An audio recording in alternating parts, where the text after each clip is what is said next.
영어 동사 뽀개기 파트 1 시간이에요. 이번 주, 다음 주, 그리고 다다음 주까지 해서 우리 말 그대로 영어 동사에 대해서 한번 파헤쳐 나가보는 시간을 가져볼 겁니다. 그 중에서도 파트 1, 첫 번째 시간이잖아요. 해서 오늘은 무엇을 할 거냐면 우리가 독해를 왜 못하는지, 우리가 독해를 왜 어려워하는지 그 이유에 대해서 먼저 한번 설명을 드려볼 거고요. 두 번째로는요, 동사에는 몇 개의 종류가 있는지, 특히나 동사의 종류 기본적인 것들을 다뤄보는 시간 가져볼게요. 이번 주에는 동사의 종류 기본까지 다룰 거고, 이거에 이제 쌓아가는 거죠. 다음 주에는요, 동사의 종류 advanced, 상급자 버전으로 넘어갑니다. 우리가 이제 다른 곳에서는 아마 쉽게 보실 수 없었을 정도의 깊이를 가지고 동사들을 파헤쳐 나갈 거예요. 그리고 나서 세 번째 주에 가서는 그래서 그렇게 동사의 종류들을 파헤쳐 놓은 걸 실전에서 어떻게 접목시키면 되는지에 대한 연습까지 같이 해보도록 하겠습니다. 왜 독해를 어려워하는지에 대해서 설명을 먼저 한번 드려볼 텐데, 제가 영어를 가르친 지 이제 11년 차인가요? 이제 까먹었어요, 조금. 11년 차 정도 됐습니다. 11년 동안 영어를 가르쳐 왔고, 그리고 그 전에도 유학 시절을 6년 가까이 겪었고, 유학 가기 전에도 우리나라에서도 공부를 했었고, 어쩌고 저쩌고 따져보면 영어 공부한 지 20년 정도 된 거죠, 벌써. 근데 이제 영어를 내 스스로 공부한 때도 있었고, 여러분들에게 영어를 이렇게 가르쳐 드리는 어떤 그런 시간들도 있었고, 특히나 이 영어를 가르치기 시작한 이후에 제가 겪었던 어떤 그런 강사로서의 고민을 좀 한번 설명드려 볼게요. 25살 때, 와, 그것도 옛날이죠. 25살 때 해커스 학원에서 토플이랑 IELTS, 리스닝하고 스피킹을 가르치면서 본격적인 프로로서의 어떤 그런 강사 경력을 시작을 했습니다. 강사는 그런 게 있거든요. 내가 전해드리는 이런 이야기들이 실제로 학생분들에게 도움이 되는 건가? 수업료를 내고 오셨는데 제가 가르쳐 드리는 것들이 도움이 돼야 될 거 아니에요. 그런 고민들을 항상 한단 말이죠. 그러면서 제가 이제 언제나 느꼈던, 하나 해결하고 싶었던 고민이 뭐냐면 결국 독해였어요. 독해. 내가 읽을 수 있는 문장만, 읽어서 이해할 수 있는 문장만 우리는 들어서 이해할 수가 있어요. 내가 눈으로 봐서 이해를 못하는 문장을 듣고 이해할 수는 없는 거란 말이죠. 그러니까 listening 전에 reading이 먼저인 거예요. 그리고 listening이 되잖아요. 내가 어떤 문장을 들어서 이해할 수 있잖아요. 그럼 사실 그 안에 쓰인 단어들도 내가 안다는 거고, 문장 구조도 파악했다는 거고, 발음까지도 안다는 거니까, 듣기를 했다는 건 그거잖아요. 그러니까 그걸 이제 내가 더듬어서라도 따라 말하면 그럼 그게 스피킹이 되는 겁니다. 리딩이 되면 리스닝이 될 거고요. 리스닝이 정말 잘 되면요, 그걸 가지고 스피킹을 해나갈 수 있는 기초 체력을 갖춘 거다라고 우리가 생각할 수 있다라는 거예요. 그런 부분에 있어서 제가 이제 해커스 학원에서 가르칠 때 많이 스트레스 받았던 부분이 그거거든요. 저는 스피킹을 가르쳐야 돼요. 그래서 여러분들에게 자, 이렇게 문장 만들면 이런 뜻이 되고요, 저렇게 문장 만들면 저렇게 뜻이 됩니다. 막 이제 1시간 동안 열심히 열불 내면서 수업을 합니다. 그러면 이제 수업 끝나고 나서 쉬는 시간에 여러분들이 와서 저한테 질문을 해요. 이런저런 질문을 하는데, 그 질문하신 걸 딱 보면 그냥 문장 구조, 우리가 만들려고 하는 문장 자체를 읽어서도 이해를 못 하시는 분인 거예요. 그런 분들은 문장을 만들 수가 없죠. 읽어서도 이해를 못하는 문장을 만들 수는 없는 거란 말이에요. 그래서 그런 경험들이 쭉 쌓이다 보니까 저희가 이제 갖게 된 생각이 뭐냐면, 리스닝이고 스피킹이고 라이팅이고 다 둘째치고 독해를 먼저 우리가 좀 해결을 해야 되겠다. 내가 독해를 해결해 줄 수 있다면 강사로서, 내 강사 커리어로서 나는 굉장히 만족스럽겠다. 왜? 내가 보기엔 독해가 너무나 가장 큰 문제인데 사실 많은 사람들이 독해 신경을 안 쓰고 있기 때문에. 그래서 이제 제가 해커스에서 나온 이후로 독해 쪽에다가 관심을 갖기 시작합니다. 그러다 보니까 영어 원서 당당하게 읽기 영서당이라는 브랜드도 만든 거 아니겠어요? 그리고 그 독해를 여러분들에게 쉽게 가르치기 위해서, 설명드리기 위해서 막 이제 분석을 해보다 보니까 요런 고민들을 하게 됐다는 거죠. 첫 번째 고민은 이거예요. 자, 독해를 한다는 건 영어 문장을 읽고 그걸 우리가 이해하는 겁니다. 그렇죠? 저는 되게 수학적인 사람이거든요. 뭔가 이제 영어 가르치는 걸 안 했으면은 컴퓨터 프로그래머라든지 그런 거 했으면 되게 잘했을 거예요. 이건 이거니까 저렇게 막 이렇게 답 나오고 이런 거 좋아해요. 수학 좋아합니다. 그래서 이제 그런 식으로 영어도 약간 수학적으로 접근을 해본 거죠. 독해라는 거는 영어 문장을 읽고 그걸 이해하는 거예요. 그러면 우리가 영어에서 이해해야 하는 문장의 종류라든지 어떤 그런 스타일들을 좀 구별해 놓을 수는 있지 않을까 싶어서 이제 막 이렇게 연구를 좀 했어요. 당연한 얘기지만 영어에는 다양한 문장들이 존재하더라고요. 이제 우리가 알고 있는 거 기본적으로 뭐가 있습니까? 평서문 있죠. 이제 쉽게 설명하자면 평서문은 우리나라 말로 뭐뭐 합니다로 끝나는 거예요. 그렇죠? 근데 여기서 평서문이 그냥 평서문으로 끝나지도 않아요. 이것도 이제 긍정문이 있고 부정문이 있죠. 뭐뭐 하지 않습니다 하면 그건 또 이제 부정문인 거예요. 오케이 해서 평서문이 있다는 거 알겠고, 그리고 또 뭐가 있냐면은 의문문이 있어요. 여러분들 동의하지 않으세요? 의문문이 이게 약간 이제 독해를 할 때는 이해가 어느 정도 되거든요. 이게 찍어서라도 뭔가 맞출 수가 있기 때문에. 근데 영작을 하려면, 그래서 문장을 내가 만들어서 스피킹을 하려면, 라이팅을 하려면 하다 보면 이게 의문문이 의외로 잘 안 만들어져요. 왜 그러냐면요, 의문문의 종류도 꽤 여러 가지로 나눌 수가 있기 때문에 그렇습니다. 먼저는요, 비동사가 쓰인 어떤 그런 문장에 의문문을 만드는 방법이 있고요. 조동사가 쓰인 경우에 의문문을 만드는 방법이 또 살짝 달라요. 뭐 비슷하면서도 다릅니다. 그리고 또 뭐가 있냐면은 일반 동사가 쓰인 경우에 의문문은 또 만드는 법이 살짝 달라요. 등등해서 의문문도 종류가 굉장히 다양하다는 걸 이제 우리가 알 수가 있습니다. 그럼 여기서 끝났나요? 뭐 많이 중요한 것들은 다뤘지만 남은 게 몇 개가 있죠. 뭐가 있냐면 이제 도치문이라는 게 있고요. 그러니까 문장인데 문장 속에 도치라는 게 사용이 된 거예요. 그러니까 강조를 위해서, 드라마틱한 이펙트를 위해서 원래 우리가 문법적으로 정해놓은 그런 단어들을 배열하는 순서를 좀 바꿔버린 겁니다. 그리고 또 뭐도 있냐면은 감탄문도 있어요. 감탄문 등등 해가지고 문장의 종류는 참 다양해요. 근데 사실 이 중에서도 우리가 하나를 꼽아보자면 당연히 가장 중요한 건 어떤 문장이 되겠습니까? 평서문이 되겠죠. 가장 많이 쓰이는 평서문만큼이라도 제대로 독해할 수 있으면, 즉 읽고 이해할 수 있으면 좋지 않을까? 이런 생각이 든단 말이에요. 그래서 평서문을 그럼 읽을 때 어떤 방법들을 취할 수 있을까 쭉쭉 따져보다 보니까 여러분들 다 어디서 한 번쯤 보셨을 이 문장의 오형식이라는 것에 도달하게 됩니다. 여기서 여러분들이 오해하지 않으시게끔 제가 잠깐 이야기를 해보자면, 저는 문장의 오형식을 중학교 들어가서 과외 때, 그때 이제 카투사 나오신 선생님에게 영어 과외 받은 적이 있었거든요. 과외 때 이제 이렇게 처음 보고 배웠었어요. 근데 그때 과외 때 배웠을 때는요, 이 문장의 오형식이 왜 필요한지 전혀 이해가 안 됐고요. 사실 이거 보면 되게 짜증났고요. 근데 유학을 가서 영어를 공부하고 영어를 어느 정도 잘하게 된 상태에서 이제 가르치는 입장이 돼 보니까 이 문장의 오형식이라는 게 왜 중요한지, 왜 존재하는지를 알겠더라고요. 간단히 설명을 드리자면, 자, 영어에 있는 평서문들을 쭉 다시 또 한 번 분석을 해본 거죠. 저의 어떤 그런 수학가적인 마인드를 가지고 누가 이미 한 거예요. 해서 주어라는 개념, 그리고 동사라는 개념, 그리고 보어라는 개념과 목적어라는 개념, 요 네 가지 개념만 가지고 있으면 영어에 존재하는 기본적인 평서문을 다 설명할 수 있네 라는 것을 누군가가 이거를 발견한 거예요. 어떻게 말하자면 주어 동사 목적어 보어가 뭔지를 알고 문장을 딱 봤을 때, 여기 주어 동사 목적어가 있구나, 아니면 여기 주어 동사 보어가 있구나, 아니면 주어 동사 목적어 그리고 목적 보어가 있구나, 이 5개 형식 중에 이 문장이 어느 형식에 속하는지를 우리가 파악만 할 수 있으면, 그러면 이렇게 해석을 하든 이제 형식의 해석 방식에 맞춰서 그 문장을 이해할 수가 있는 거예요. 그러니까 결국 뭐냐? 공식인 거예요. 영어에 존재하는 공식같이 느껴지는 거예요. 주어, 동사, 목적, 보어를 알고 문장을 보고 구별해낼 수 있으면 그럼 그 문장을 해석할 수 있어 라고 정리를 해준 게 문장의 오형식이었다는 거죠. 그래서 되게 웃긴 얘기가, 다시 자, 제 이야기를 좀 해보자면, 실제로 제가 영어를 한창 배울 때는 오형식의 중요성을 전혀 생각하지 않았었고, 사실 오형식을 잘 모르고 공부를 했었고, 그리고도 영어 점수 잘 나왔단 말이에요. 토익 점수도 잘 나오고 IELTS도 잘 나오고, 그러니까 해커스에 강사로서 들어갈 수 있었던 거 아니겠습니까?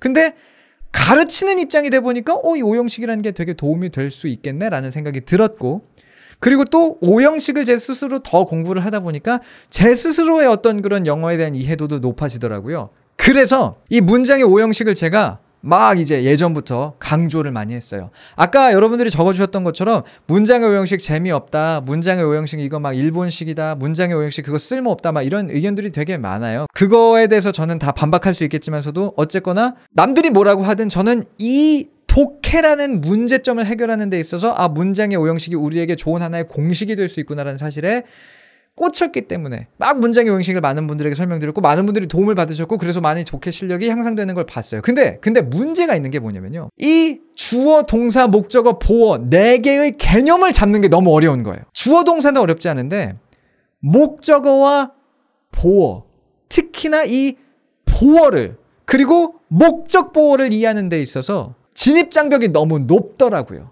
이게 2형식인지 3형식인지를 구별해내는 거, 이게 4형식인지 5형식인지를 구별해내는 거, 구별만 해내면 이거는 독해가 되는 건데 근데 구별을 잘 못한단 말이죠. 그러니까 공식은 맞아. 근데 공식이 너무 어려운 거예요. 그걸 제가 너무 깨달은 거예요. 여러분들하고 직접 수업을 해보면서. 그래서 제가 그 다음 단계로서 강사로서 다음 단계로 취한 게 뭐였냐면 오케이 자, 이 공식을 조금 쉽게 만들어보자. 그래서 굳이 우리가 주어, 동사, 목적어, 보어라는 그 문장의 성분이라고 이제 이걸 우리가 부르는 거거든요. 이 문장의 성분의 개념을 조금 없애고 품사로서 대체해서 설명드리면 여러분들이 조금 더 쉬워하지 않을까라고 생각을 했어요. 그래서 보세요. 자, 여기 있는 주어 부분 있잖아요. 주어라는 거. 품사로 따지면 여기 항상 명사가 들어가요. 그래서 주어, 동사, 이게 아니라 그냥 이렇게 명사 이렇게 기억하시라고 제가 설명을 드리기 시작을 한 거죠. 말하자면 강사로서 레벨이 한 단계가 업그레이드 됐었던 거예요. 이때는. 해서 주어에는 명사가 들어가니까요. 그냥 여기 첫 번째 칸에는 명사가 이렇게 들어간다고 여러분들 생각하시면 되고요. 그리고 여기 제가 다 색깔로 통일을 해놨는데 요 노란색 부분에 목적어라고 부르는 거 있잖아요. 여기도 기본적으로 명사가 들어갑니다. 해서 목적어라고 막 이렇게 외우지 마시고 그냥 여기도 품사로 명사가 이렇게 들어가는 거구나 라고 생각을 하세요 라고 제가 막 설명을 드렸어요. 그리고 여기 보어 부분, 그리고 아까도 말씀드렸잖아요. 보어 부분이 언제나 이해하기가 좀 어려운데 이 보어는요, 자, 약간 이제 2형식의 보어냐 5형식의 보어냐에 따라서 다른데 2형식의 보어 같은 경우에는 여기 이 자리에 명사나 형용사가 들어갈 수 있고요.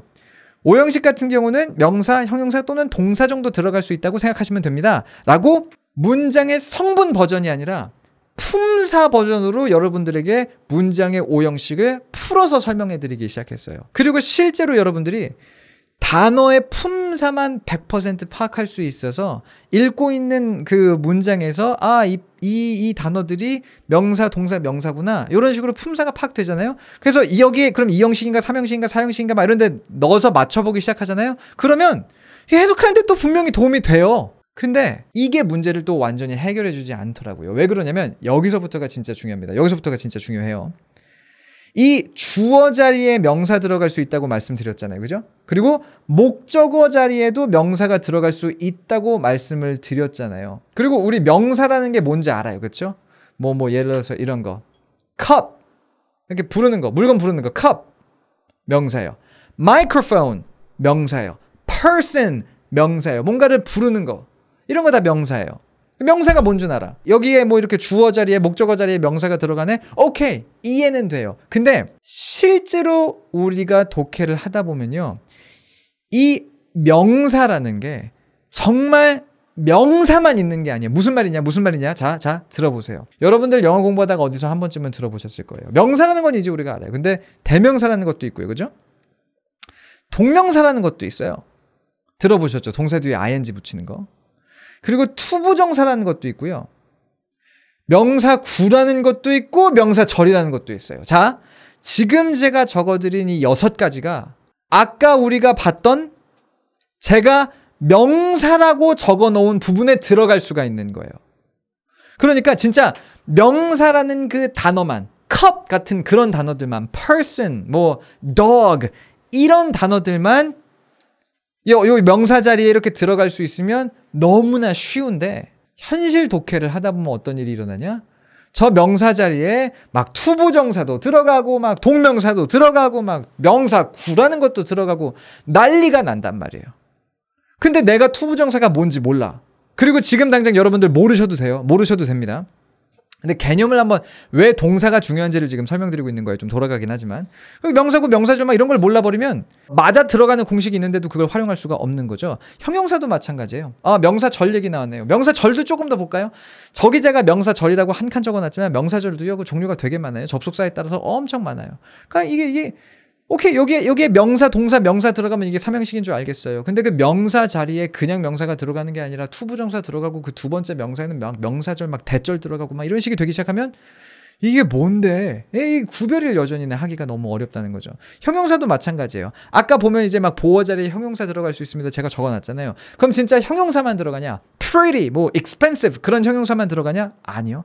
형용사도 들어가겠지만 그 형용사의 비교급이라든지 막 최상급도 거기 들어갈 수 있고요. 그리고 아까 명사 자리에 들어간다던 투부정사도 막 형용사 자리에 들어가고 또 막 분사해가지고 현재 분사네 과거 분사네 그 형용사 자리에 들어가는 뭔가 다른 너무나 많은 요소들이 또 존재 막 하는 거예요. 그러니까 결국은 이 모든 것들이 이해가 되지 않으면 문장의 오형식이라는 분명히 유효한 공식이 있음에도 불구하고 그걸 적용시키지를 못하게 된다라는 거죠.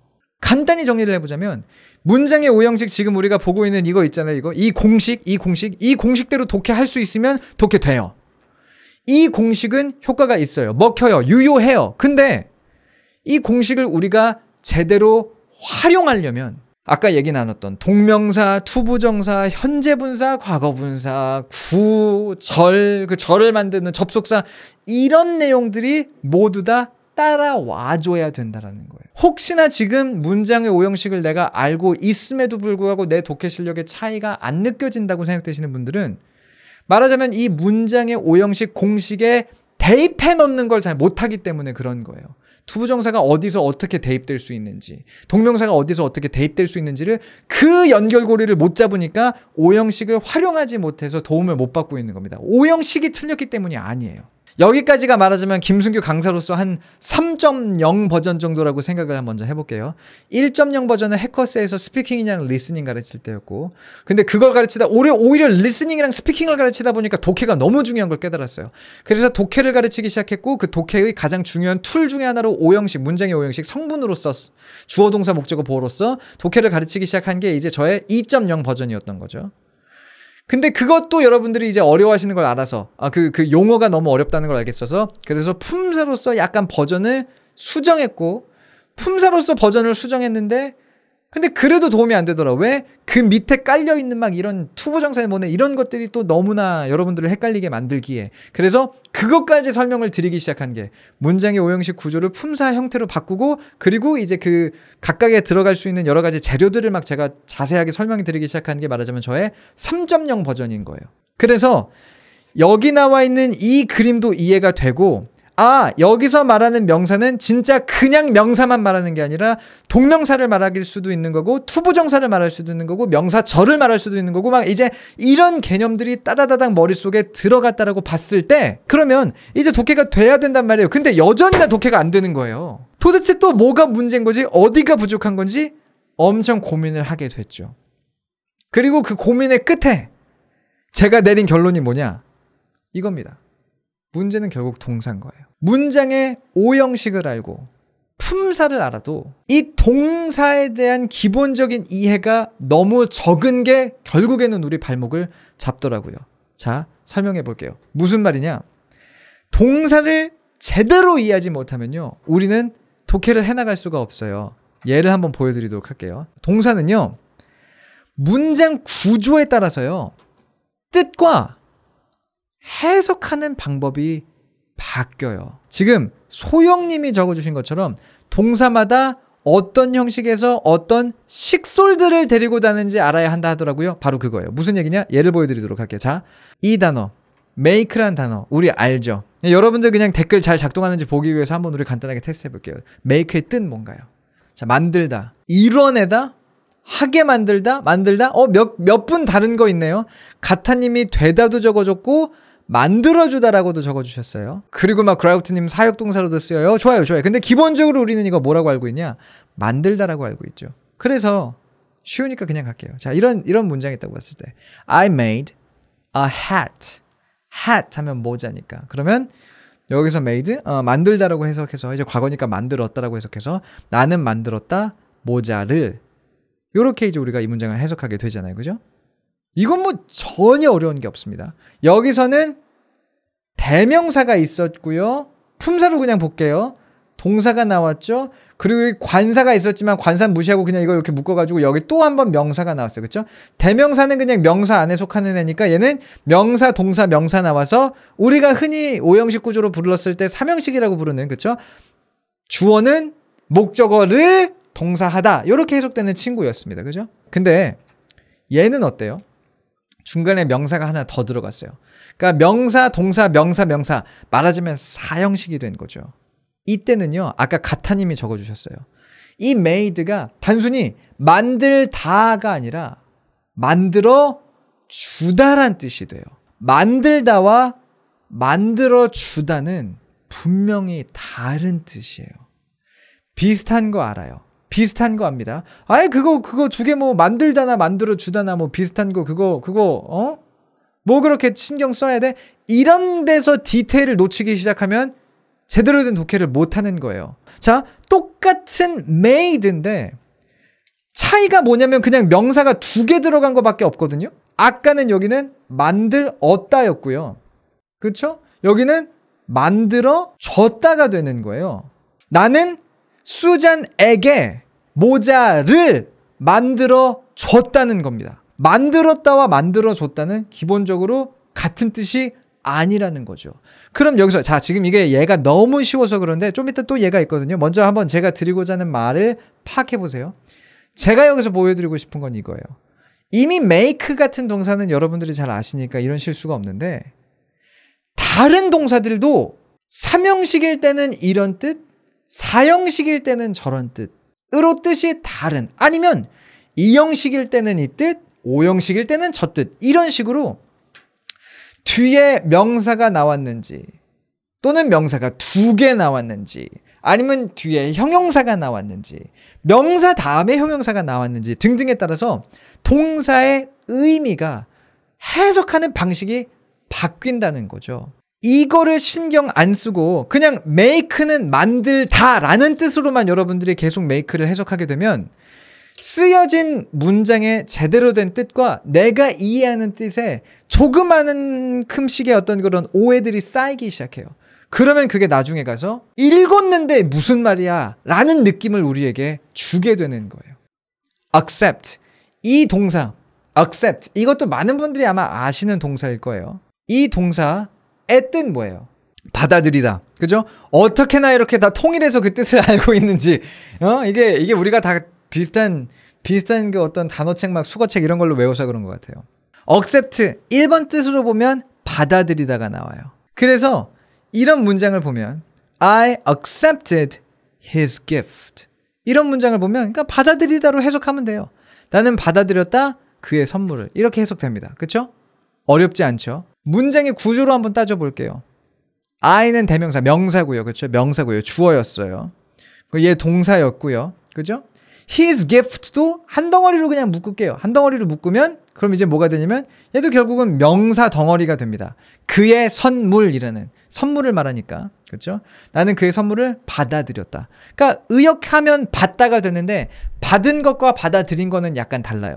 받다는 예를 들어서 여기서 I got his gift라고 말하면 이제 굳이 따지자면 이런 뉘앙스의 차이가 있을 수가 있어요. 제 친구가 저한테 선물을 줬습니다.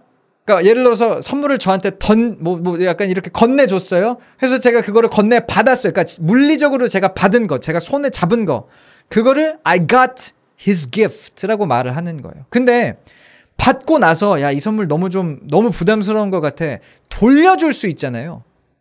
돌려주지 않고 그래 잘 받을게 내가 가지고 있을게 라고까지 하는 거를 accept 하다라는 동사가 표현하는 거예요. 그러니까 받아들이는 것과 이거 우리나라 말도 그렇잖아요. 선물을 받은 것과 그 선물을 받아들이는 거에는 분명 차이가 있어요. 그렇기 때문에 이런 것들도 여러분들이 세심하게 한번 따져보시는 게 언제나 이제 도움이 되는데 포인트는 다시 accept로 돌아와서 I accepted his gift 하면은 나는 그 선물을 받아들였다가 됩니다. 그렇죠? 삼형식이에요. 문장 구조로 따져보자면 삼형식입니다. 아까 make 같은 경우에는 3형식일 때와 4형식일 때 해석 방법이 달라진다였죠. 근데 보세요. 이 문장 어때요? I accepted that he wasn't lying. 여기서 accepted는 무슨 뜻이었을까요? 포인트는 뭐냐면 얘도 아까와 같은 3형식 문장 구조예요. make의 얘는 3형식일 때와 4형식일 때 동사의 뜻이 살짝 다른 걸 제가 보여드렸다면 지금 accept로 보여드리는 얘는 둘 다 3형식이에요. 근데 여기서 accept는요. 인정했다는 뜻이 됩니다. 그러니까 이것도 의역하면 받아들였다가 되긴 해요. 의역하면. 그래서 나는 그가 거짓말을 하고 있는 것이 아니라는 사실을 인정했다. 아, 제 거짓말 하는 거 아니네 라고 내가 인정했다. 그 사실을 받아들였다라는 뜻이 됩니다. 포인트는 뭐냐면 이거예요. 두 문장 비교를 해볼게요. 얘 3형식이었고요. 얘도 3형식이었어요. 근데 하나는 받아들이다라는 뜻이었고요. 하나는 인정하다라는 뜻으로서 똑같은 동사가 쓰인 거예요. 제가 계속해서 보게 되는 여러분들이 독해를 어려워할 때의 특징 중에 하나가 하나 동사를 보고요. 그리고 그 동사의 뜻을 외운 다음에 뒤에 뭐가 쓰이는 것과 상관없이 계속 같은 의미로만 그 동사를 이해하더라는 거죠. accept라는 동사가 되게 특이한 게 똑같은 3형식이지만요. 뒤에 그냥 명사가 이렇게 나오면요. 그때는 받아들이다라는 뜻이 됩니다. 근데 그 뒤에 대절을 쓴 명사 절이 나오잖아요. 그러면 그때는요. 이 accept는 인정하다라는 뜻으로만 쓰여요. 지금 당장 더 자세히 가면 여러분들이 헷갈리실 것 같아서 simplified 된 간단한 버전을 설명드리고 있는 거지만 accept 다음에 명사가 나오면요. 뭐 받아들이다도 될 수도 있고 인정하다도 될 수도 있어요. 상황에 따라서. 근데 확실한 건 뭐냐면 accept 다음에 대절이 나오면 그때 accept는 인정하다라는 뜻만 있는 거지 다른 뜻이 없어요. 똑같은 3형식이지만 실제로 3형식 뒤에 뭐가 나오는지에 따라서 동사의 뜻이 바뀐다는 것을 우리가 알고 있다면 우리가 독해를 하면서 느끼게 되는 어려움들을 더 말하자면 해소할 수가 있을 거라는 거죠. 그러니까 이렇게까지 구체적으로 알 필요가 있나요 하면은 사실 저는 그렇게 말씀드리고 싶어요. 알 필요가 있어요. 물론 이제 그거는 여러분들이 원하는 수준에 따라 다릅니다. 그러니까 얘를 저도 알아요.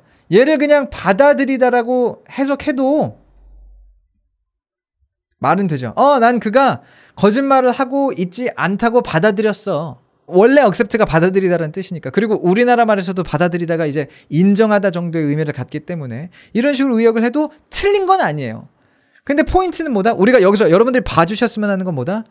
뒤에 단순히 목적어가 나온 게 아니라 그 목적어에서도 명사가 나왔냐, 대절이 나왔냐, 또는 whether절이 나왔냐, if절이 나왔냐, 아니면 여기에 구가 나왔냐 등등에 따라서 투부정사가 나왔냐 동명사가 나왔냐에 따라서 그 동사의 해석 방식이 바뀐다는 거를 우리가 신경 써야 된다는 거죠. 그래서 결국은 다시 한번 제가 하고자 했던 말이 뭐다. 동사가 너무나 중요하다. 단순히 동사 뒤에 목적어가 나오네 뭐가 나오네가 아니라 목적어가 나왔다면 거기 명사가 쓰였니 명사절이 쓰였니 투부정사가 쓰였니 동명사가 쓰였니 등등과 같이 예를 들어서 목적 보어가 나왔다면 그 목적 보어에 동사 원형이 들어가니 현형사가 들어가니 현재분사가 들어가니 과거분사가 들어가니 이런 것까지도 우리가 신경을 써야 제대로 된 독해가 가능하구나라는 것을 알게 됐다는 거죠. 해서 우리에게 필요한 건 뭐냐면요. 결국은 이거예요. 동사의 뜻만을 기억하는 게 아니라 아까 여러분들이 되게 다양하게 설명을 해주셨거든요. 동사의 식솔들, 동사가 데리고 다니는 그 뒤에 나오는 애들이 뭐가 나오는지 등등 그 동사의 쓰임을 우리가 알 필요가 있다는 거죠. 동사의 뒷구조까지를 공부해야 된다는 거예요. 처음부터 동사를 공부할 때. 그런 측면에서 사실은 우리가 동사를 공부할 때 아직 다 적은 것도 아니에요. 오늘은 약간 오리엔테이션 개념이기 때문에. 근데 여러분들이 이런 것들을 물어보셔야 된다는 거예요. 스스로에게. 동사, accept라는 게 받아들이다라는 뜻이야. 이거 혼자 쓰이나? 혼자 쓰인다는 건 뒤에 뭐 명사고 형용사고 아무것도 안 따라 나오나? 그걸 이제 스스로에게 물어보는 거죠. 아니면 전치사가 같이 가야 되나? 아니면 뒤에 명사가 나오나? 아니면 형용사? 명사가 나온다면 명사가 하나 나오나? 두 개 나오나? 명사 뒤에는 그럼 또 뭐가 나오나? 이런 것들까지도 우리가 동사를 공부할 때 신경 써주면 되는 거고 중혜님이 사전 보면 알 수 있나요? 네, 사전 보면 다 나와 있어요. 네이버 사전 한번 같이 가보겠습니다. 자, 여기 accept 쳐볼게요. 물론 사전이 언제나 맞는 건 아니지만 자, accept 치니까 동사라고 나오죠? 그리고 여기 기꺼이 받아들이다라고 나옵니다. 여기 보면 V라고 적혀있는 거 보이시죠? 이게 동사 혼자만 쓰인다는 거예요. He asked me to marry him and I accepted. 그는 나에게 결혼해달라고 이제 부탁했고 그리고 나는 받아들였다. 이때는 뒤에 아무것도 안 나와도 된다는 거예요.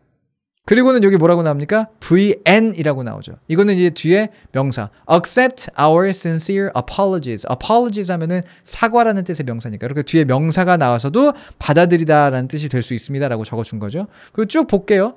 여기도 뭐 받아주다, 수락하다 뭐 이런 뜻 있고요. 그렇죠? 그리고 동의하다 이런 것도 있고요. 그리고 인정하다 이런 것도 있네요. 인정하다가 있는데 자 인정하다가 있는데 여기도 뭐 VN 적혀있고 VN 적혀있고 여기는 이 사전은 이 정도까지 근데 여기 나오네요. 자 사실임을 믿다 라고 적혀있고 여기 뭐라고 나옵니까? V that 대절로 해서 뒤에 이렇게 문장이 오면 이 대절의 내용이 사실이라고 믿는다는 뜻입니다 라고 적혀있다는 걸 볼 수가 있어요. 사전에서 그냥 그 동사의 어떤 그런 뜻만을 보는 게 아니라 이 동사 뒤에 뭐가 나오는구나. 이 동사의 식솔들에는 뭐가 있구나 이런 것도 볼 수 있어요. 신경 써야 된다고 제가 아까 말씀드렸던 이 모든 것들 뭐 혼자 쓰이는지 전치사가 있는지 등등 이런 것들 다 사실은 사전에 나와요. 오늘은요 어디까지 갈 거냐면 그 동사 구조 베이직 버전 5개만 한번 다뤄보도록 할게요. 5개만. 그리고 이거는 많은 분들이 어디서 한 번쯤은 들어보신 그런 내용일 거기도 할 거고 또 문장의 오형식에 기초한 동사 구조기도 해요. 근데 어쨌거나 이 5가지의 동사 구조를 알고 계셔야 제가 다음 시간에 여기다가 뭔가를 덧붙일 때 훨씬 더 쉽게 그 내용들을 파악하실 수가 있을 거예요. 첫 번째는 이거예요. 동사의 종류를 나눌 때 이제 우리가 완전 동사라고 부르고 불완전 동사라고 또 부르는 게 있어요. 그죠? 보어가 필요 없는 게 완전 동사. 보어가 필요해. 그러면 이제 불완전 동사라고 부른다는 거죠. 보어가 이제 보충해주는 애거든요. 날 보충해줄 필요가 없어. 왜? 난 완전하니까. 날 따라다니는 애 없어도 돼. 나 아무도 나 안 따라다녀도 돼. 나 혼자 스스로 충분해. 이게 이제 완전 동사. 보어가 없는 거죠. 불완전하니까 보충을 좀 해줘야 돼서 보어가 필요한 동사를 우리가 불완전 동사라고 부른다는 거예요. 비슷한 느낌으로 자동사와 타동사도 외워주시면 돼요. 자동사는 스스로 그냥 문장을 완성해버리는 동사예요. 그래서 목적어가 필요 없어요. 타동사는 왜 우리가 다른 사람을 타인이라고 부르잖아요. 다른 무언가에게 의존해야 돼. 다른 단어, 목적어에 의존을 해야 돼. 그래서 타동사인 거예요. 그리고 이 2가지의 말하자면 조건들을 가지고 우리는 아주 기본적인 영어 동사의 5가지 종류를 나눌 수가 있어요. 물론 그걸로는 부족해요. 근데 먼저 아주 기본적인 5개는 이 개념들만 가지고 우리가 설명할 수 있다는 거죠. 해서 예를 들어 볼게요. 주어와 동사가 있으면 이 동사는 보어가 없죠. 자, 보어가 필요 없는 거 완전 동사였어요? 불완전 동사였어요? 한번 적어봐 주시고요. 완전한 거죠. 그렇죠? 보어가 필요가 없으니까. 여기 목적어도 없어요. 그럼 얘는 타동사일까요? 자동사일까요? 자동사죠. 해서 이 2가지를 붙여서 우리가 이렇게 일형식 문장 구조를 취할 수 있는 동사를 완전 자동사라고 불러요. 예를 들자면 이런 거예요. I walked. 나는 걸었다. 뒤에 아무 말이 없어도 그냥 문장이 끝난 거예요. Birds fly. 새들은 난다. 그죠? 이거면 돼. walk 같은 거 대표적인 일형식 동사예요. fly 같은 거 대표적인 일형식 동사예요. 그리고 뒤에도 있죠. James was standing. 이게 진행형이지만 제임스는 서 있는 중이었다. 근데 stand란 동사는 서다 라는 동사는 어쨌거나 일형식이란 말이죠. 사실 형식을 따지는데 진행형 이런 거는 영향을 끼치지 않아요. 시제는 끼치지 않아요, 영향을. 그래서 얘도 여전히 과거 진행형이지만 얘도 일형식인 거예요. 이런 게 완전 자동사라고 부르는 친구들입니다. 해서 아까 우리가 accept라는 거 사전에서 찾아봤을 때 그냥 이렇게 적혀 있었던 애 있죠. V 이렇게만 적혀 있는 애. 이게 완전 자동사라는 거예요. 뒤에 보어도 필요 없고 목적어도 필요 없다는 걸 말해주고 있는 거예요. 그럼 다음 거 넘어가 볼게요. 이 형식은 동사가요. 보어를 필요로 해요. 그럼 이 형식 동사는 우리가 뭐라고 부를까요? 우선은 보어가 필요로 하니까 불완전이겠고요. 근데 목적어는 또 없으니까 자동사겠네요. 해서 얘는 뭐가 됩니까? 불완전 자동사가 되죠. 해서 여기에 들어가는 예문들 같은 거 이런 거예요. I am a student. 비동사였죠. 비동사. 비동사는 꼭 보어를 필요로 하거든요. 기본적으로 봤을 때 대표적인 불완전 자동사예요. 그리고 이런 거 있죠. become 이런 거. become 이런 거. 이런 것도 이제 불완전 자동사입니다. 이런 거 궁금할 수 있잖아요. 그러면은 저기 네이버 사전에서 불완전 자동사는 어떤 식으로 이제 우리가 적혀 있는지 또 봐줘야 되니까. 자, 그러면 한번 찾아볼게요. 이거 저도 안 해봤는데 같이 한번 해보죠. become이라는 동사 제가 검색을 해본 거예요. 자, 보면 몸을 해지다. 요렇게 나오네요. V 다음에 형용사가 들어간다. 요게 이제 보어가 들어간다라는 걸 이렇게 말해주고 있는 거예요. V 다음에 자 여기서 보세요. 네이버 사전은 이렇게 표현해놨어요. 네이버 사전은 모든 사전이 그럴 거라는 건 아닌데 V 다음에 하이픈 긋고 하이픈인지 대신지 이거 하이픈 길이긴 한데 왜 하이픈을 적어놨는지 모르겠지만 하이픈 긋고 ADJ가 형용사를 뜻하는 거거든요. 그리고 V 다음에 하이픈 긋고 N 이게 뭐냐면 얘는 불완전 동사다. 불완전 동사다. 즉 뒤에 보어가 와줘야 된다는 걸 우리한테 말해주고 있는 거예요. 다른 사전을 보자면요. 여기서 become 찾아봅니다. 그럼 이런 어떤 사전에서든 형식은 다르지만 이게 무슨 동사인지를 말해주는 게 있어요. 여기서는 뭐라고 말해주고 있냐면요. link verb라고 말해주고 있어요. 이 link verb가 이형식 동사, 즉 불완전 자동사라는 뜻이에요. 이게 영어로는 link verb라고 불려요. 그럼 이건 어때요? 이번에는 뒤에 목적어가 나왔어요. 그러니까 타동사겠죠. 완전한가요? 불완전한가요? 보어가 없으니까 얘는 완전하다고 볼 수 있죠. 그래서 얘는 뭐가 됩니까? 완전 타동사가 돼요. I read a book. 나는 책을 읽습니다. 또는 I read a book. 나는 책을 읽었습니다. James threw a ball. 제임스는 던졌습니다. 공을. 이런 게 이제 해서 뒤에 명사를 취하고 이거를 을 또는 를이라고 읽어주는 그런 동사들이 완전 타동사, 3형식 동사가 되겠습니다. 모든 동사들이 굉장히 여러 가지 쓰임법을 갖고 있대. 그 쓰임들을 나눠 놓으면 크게 5가지로 나뉘는데 그게 지금 우리가 얘기 나누고 있는 완전 자동사, 불완전 자동사, 완전 타동사, 그리고 이제 우리가 앞으로 볼 2개 등등이 된다는 거죠. 그렇죠. 이걸 알고 있으면 우리가 동사를 공부할 때 얘가 뒤에 보어를 취하고 목적어를 취할 수도 있고 뭐일 수도 있고 그러니까 이 큰 카테고리를 알고 있으면 동사를 딱 봤을 때 이 동사가 어떤 뒷구조를 취하는구나를 쉽게 이해할 수 있다는 거죠. 그러면 얘는 어때요? 얘는 뭐라고 불러야 될까요? 불완전? 불완전이려면 보어가 필요한데 여기 보어 없잖아요.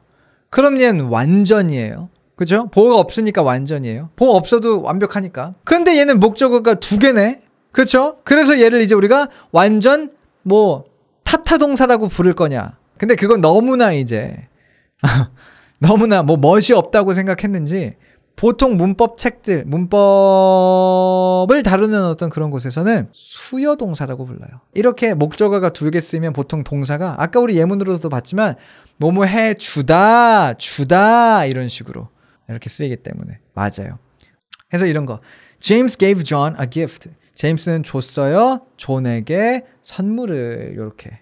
I told Susan a story. 나는 얘기해줬어요. 이것도 다 줬어요. 이렇게 해석되죠. 얘기해줬어요. 이렇게 수잔에게 이야기를요. 이런 식으로 뭐뭐 해줘요. 이렇게 되는 거를 이제 우리가 수요동사라고 부릅니다. 그러니까 얘는 약간 완전 불완전 자동사 타동사에서 살짝 벗어날처럼 느껴지죠. 그렇죠? 그럼 마지막 얘는 어때요? 얘는 뭐라고 부르나요? 목적어도 있고 보어도 있어요. 완전하지도 않고 의지까지 해야 돼. 불완전 타동사가 되는 거죠. I made James angry. 나는 만들었어요. 제임스를 화나게. 존은 봤어요. 탐이 노래하는 것을. 이렇게 되는 걸 이제 우리가 볼 수가 있는 거예요. 불완전 타동사. 여기서 한번 정리를 좀 해볼게요. 우리가 지금 배운 5가지가 결국은 뭐냐면요. 문장의 오형식에서 각각 형식의 동사들이 취하는 어떤 그런 뒷구조를 설명해 놓은 거예요. 여기서 여러분들에게 알려드리고 싶은 건 좋아요. 지금 이거 캡처하세요. 근데 지금 여러분들이 꼭 알고 가셔야 되는 것은 하나의 동사가 하나의 구조만을 취하지 않아요. 아까 우리가 완전 자동사라고, 즉 보어도 필요 없고 목적어도 필요 없다라고, 즉 일형식이라고 부르는 동사 walk 있었죠. walk, 걷다. I walk 있잖아요. 나는 걷는다. 그렇죠? 걔는 보어도 필요 없고 목적어도 필요 없거든요. 근데 걔도요. 목적어를 취해서 완전 타동사로 쓰일 수도 있어요. I walked my dog 이런 식으로요. 그럼 그때는요. walk가 산책시키다라는 뜻이 돼요. 포인트는 뭐다? 하나의 동사도 여러 가지 구조들을 취할 수가 있어요. 그 맥락 속에서 우리가 이거를 한번 이렇게 짚어본 이유는 여기 정리되어 있는 이 5가지의 쓰임들이, 이 5가지의 동사의 구조가 우리가 동사를 바라볼 때의 가장 베이직한, 가장 큰 범위 내에서의 동사의 구조를 나누는 카테고리이기 때문에 그래요. 다음 시간에는요, 우리 앞에서 봤잖아요. 똑같은 삼형식인데, accept 봤죠? 똑같은 삼형식인데 뒤에 명사가 나올 때는 받아들이다였어요. 근데 뒤에 대절이 나오니까 인정하다가 됐네. 와 같이 이 5개의 구조 속에서의 더 세분화된 내용들을 우리가 짚어보도록 할 거예요. 근데 오늘 내용이 잘 이해가 되셨다면 완전 자동사, 뭐 수요 동사가 뭔지, 불완전 타동사가 뭔지가 먼저 이해가 되시면, 사실 이거는 어느 정도는 먼저 좀 외워줘야 되는 부분이기도 해요. 이거는 이해도 이해지만 완전 타동사가 뭐더라?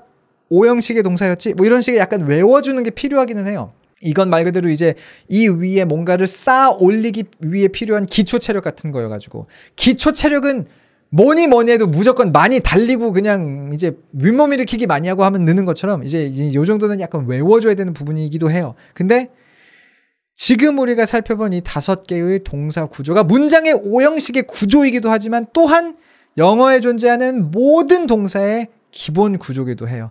여기에다가 우리가 덧붙여 나가려면, 즉 세부적으로 이거를 이제 뽀개기 시작하려면 어쨌거나 이 5개가 있다는 건 우리가 알고 시작해야 된다는 거, 복습이 그래서 어느 정도 필요할 거라는 얘기 좀 드리도록 하겠습니다. 좋습니다. 그러면 오늘 방송 이렇게 마무리 짓겠고요. 그리고 다음 주에는 본격적인 건 사실 다음 주부터예요. 이 동사의 구조 가장 큰 5개는 이제 우리가 먼저 공부를 좀 해봤으니까 요거 어떻게 세부적으로 부셔나갈 수 있는지 다음 시간에 이야기 나눠보도록 하겠습니다. 기대 많이 해주시고요. 자, 그럼 좋은 밤 보내시고 오늘 방송 마무리하도록 할게요. 자, 고생하셨습니다. 좋은 밤 되세요.